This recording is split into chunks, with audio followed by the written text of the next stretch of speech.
శ్రీమాత్రే నమః. ఈ వారం రాశిఫలాలు. ముందుగా మేషరాశి. దీర్ఘకాలిక లక్ష్యాలు నెరవేరుతాయి. ముఖ్య నిర్ణయాలు మేలు చేస్తాయి. పరిస్థితులను మీకు అనుకూలంగా మార్చుకుంటారు. మిత్రుల సాయం అందుతుంది. శాంతి సహనం చాలా ముఖ్యం. ప్రతి అడుగు ఆచితూచి వేయండి. ఆర్థిక సమస్యలు రాకుండా జాగ్రత్త పడాలి. ఇబ్బందులు సృష్టించే వారిని దూరం ఉంచండి. ఆదాయపరంగా వారమంతా ఆశాజనకంగా ప్రోత్సాహకరంగా సాగిపోతుంది. అయితే ఆర్థిక వ్యవహారాల్లో ఎంత జాగ్రత్తగా ఉంటే అంత మంచిది. మిత్రుల వల్ల ఆర్థికంగా నష్టపోయే అవకాశం ఉంది. ఉద్యోగులకు పని ఒత్తిడి నుంచి అదనపు బాధ్యతల నుంచి ఉపశమనం లభిస్తుంది.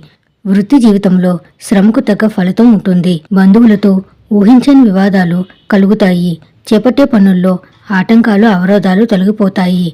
ఆకస్మిక ప్రయాణ సూచనలున్నాయి. కుటుంబ సమేతంగా పుణ్యక్షేత్రాలు సందర్శిస్తారు. వ్యాపారపరంగా బాగా మెరుగైన పరిస్థితులు ఉంటాయి. ఆర్థిక సమస్యలు ఆర్థిక అవసరాలు తగ్గే సూచనలున్నాయి. ఉద్యోగ పెళ్లి ప్రయత్నాలు ఒక కొలిక్కి వస్తాయి. ఆరోగ్యం అనుకూలంగా ఉంటుంది. శుభవార్తలు ఎక్కువగా వింటారు. నవగ్రహ శ్లోకాలను పఠించండి. శుభం భూయాత్.